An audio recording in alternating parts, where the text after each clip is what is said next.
Hawkins, are you ready? Because we're about to power up the tower. WSQK. This is WSQK, the Squawk. Grab your radio, grab your friends, hell, even grab a chicken. Because this is WSQK, the Squawk, where the volume's always turned up to 11. WSQK. The Squawk.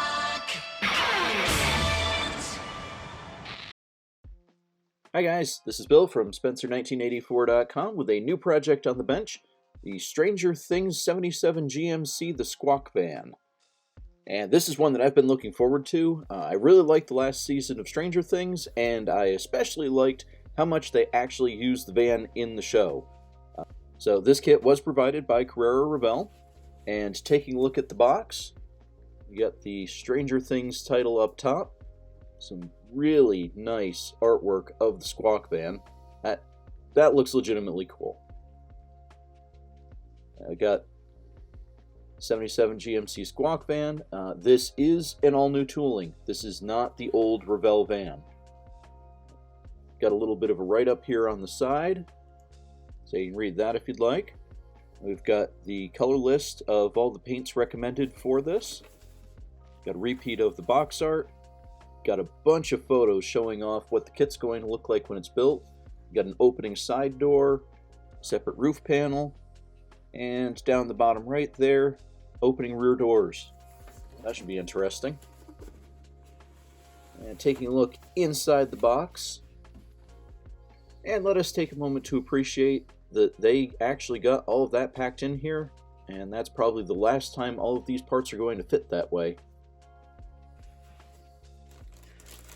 Alright, so first up we've got the clear parts, and that includes the main part of the roof dish, which probably best way to do it outside of photo etch. It looks pretty good.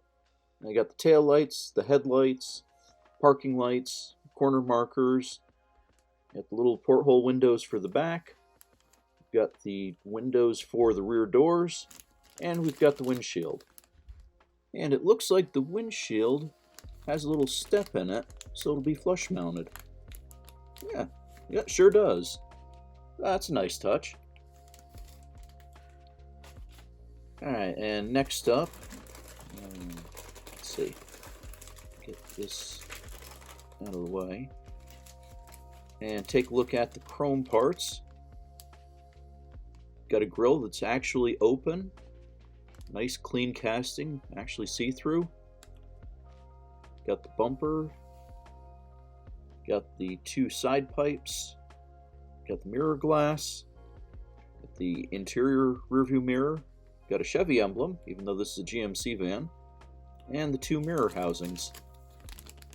And it looks like the side pipes are actually complete.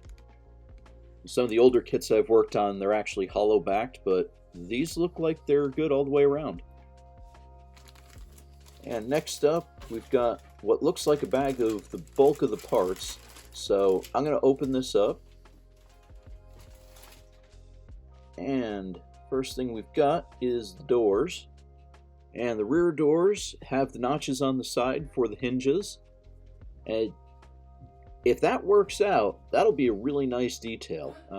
We'll find out though, because I've seen some that are great, some that aren't. Got separate side door.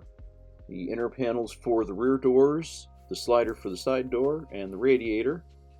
The side door has some really nice detail on the inside of it. You got some wood grain texture up top, a vinyl panel in the middle, and the door handle. The rear doors don't look like much from this side yet, but you can see where the hinges mount. Next up, we've got the lower inner panels, and got a lot more wood grain texture there. Got vinyl panels for the front doors, got the hinges for the rear doors, and at least it looks like they've got some nice stout mounting points, so hopefully that's a good sign of things to come. And then finally we got the dashboard. Yeah, detail looks pretty sharp on it.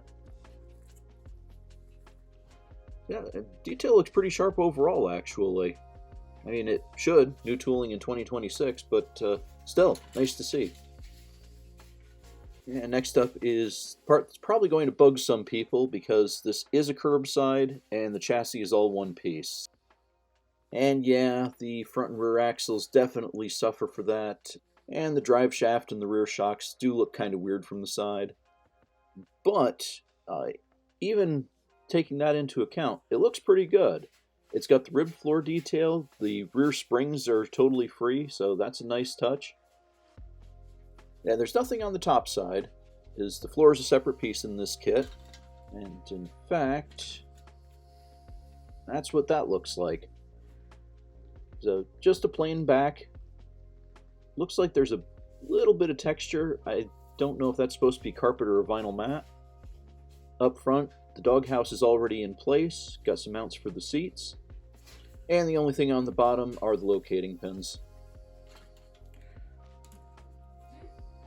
Next up, we've got the wheels.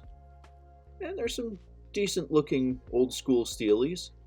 You got the steering column, 3-spoke steering wheel. You've got the antenna for the dish. And you've got the inner wheels here. Yeah, funny enough though, they look almost exactly like the wheels that I used on the Lone Wolf McQuaid monogram kit that I just finished. Now moving on to the next bag. Get this one unwrapped as well. And first on this parts tree, we've got the roof panel. And it's got the ribbed texture and the hole in the middle for the radar dish. On the underside, it's got some tufted pattern. But this is actually pretty clever because Revell will be able to just recast this part for different variations and won't have to retool the whole kit anytime they want to do something different. That's actually pretty clever. I like that. And next up, we've got some interior components. We've got the front 2 seats. We've got the little jump seat and the table for the back of the van. We've got the stand for the jump seat right there. And then we've got the table leg and the console. And I wish this was a bunch of different parts instead of one big casting. Curious how it'll look once it's painted up, because the detail looks pretty good. It just would have been nice to have more parts making it up. We'll see. Set the body aside for right now, because I want to take a look at the decals for it. So we've got the Screaming Eagle, we've got the stripes. Yeah, printing looks pretty sharp. You got some nice fine lettering on those bumper stickers. Got the grading for the side pipes. It looks like a Pringles can there. Got the license plates. Got all of the necessary markings, including the windshield. Got the dash gauges. So yeah, that looks pretty good.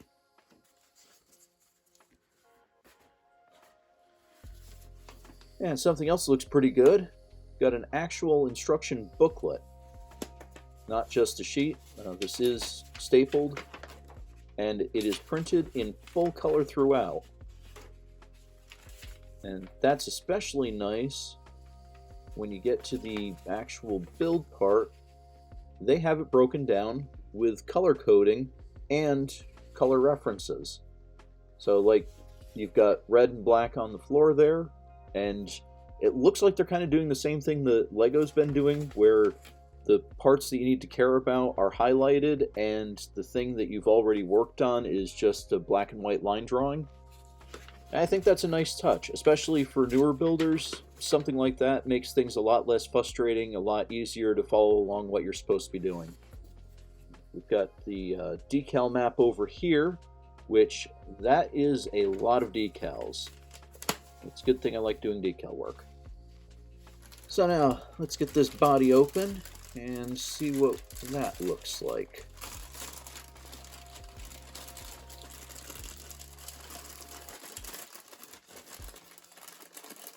Yeah, man. Alright, so looks like Revell is doing the pad printed tire thing. Yeah, those look pretty sharp. Looks like these are the newest iteration of the old Goodyear Eagle GTs that have been around for, I don't even know how long, at least since the 80s. But still, it's a good looking tire. Now for the body itself, generally, this is looking pretty good. It's got cast-in windshield wipers, which might not be everybody's thing, but given what previous examples have looked like, I'm not going to complain. The sides look nice and straight. I don't see any waviness or rough texture to worry about. And yeah, looking down the side, that character line looks arrow straight. I think we're good. Detailing looks pretty good overall. I like the look of those front door hinges. The door handle and lock look like they're nice and sharp. The seams look good. There are a bunch of supports that need to be removed, and we've got some parting lines down the back corners of the van, but those look like the worst of it. On the inside, we've got a little bit more of that wood grain texture up near the top, and that's on both sides. Yeah, so overall, I think this looks pretty good. Now, you may have noticed I've got the gloves on, which I don't normally for reviews, but that's because we've got some special guests with us today. I was asked to do some comparisons for this video, and so first up, we've got the Chevy rescue van from AMT. It's even thematically appropriate, being the Hawkins Power and Light van.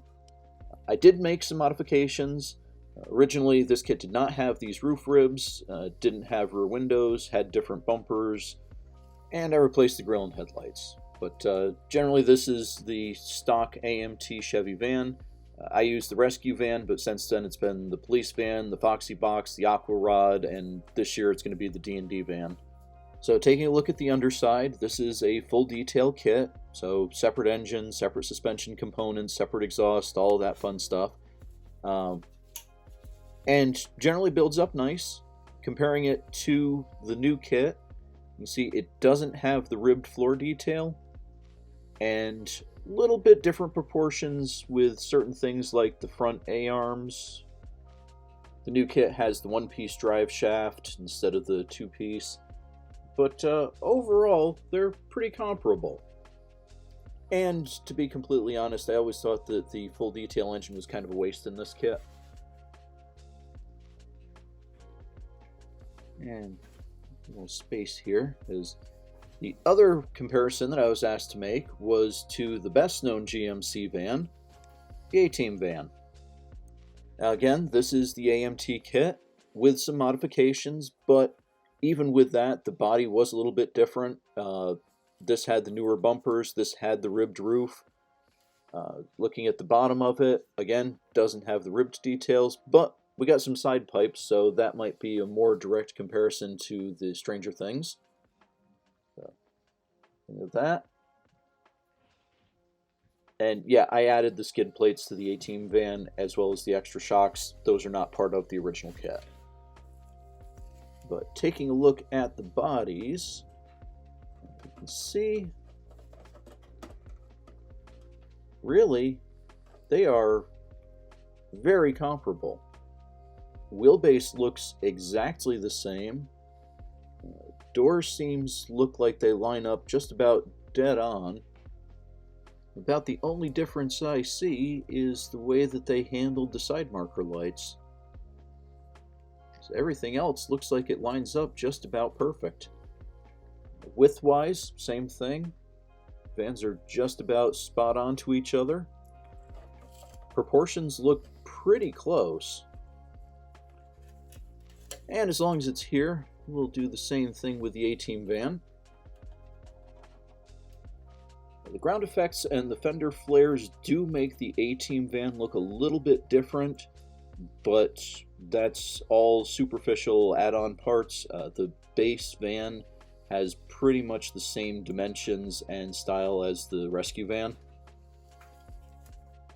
There is one final bit of comparison I wanted to do, and that is bringing in the roof panel, which would work even better if I put it the right way around. There we go. Okay, so now checking those two out, And again, the ribs are my own addition on this build. But generally, I think these are pretty comparable. Looks like there's maybe a little bit more of a curve to the back of the roof on the Revell kit. But that's really about it. So, there is the first look at the Revell Stranger Things new tooling for the 77 GMC Squawk van. And like I said, this is a kit that I've been looking forward to ever since it was announced, so I'm going to be starting right in on it. I plan on doing this one straight out of the box. I can't guarantee I'll follow the instructions exactly, but as far as parts, I don't plan on making any modifications. I plan on just doing this up straight. So if I run into any issues along the way, I will let you know. But I will have the first update on how the assembly goes next week. You can check back then, and thanks for watching.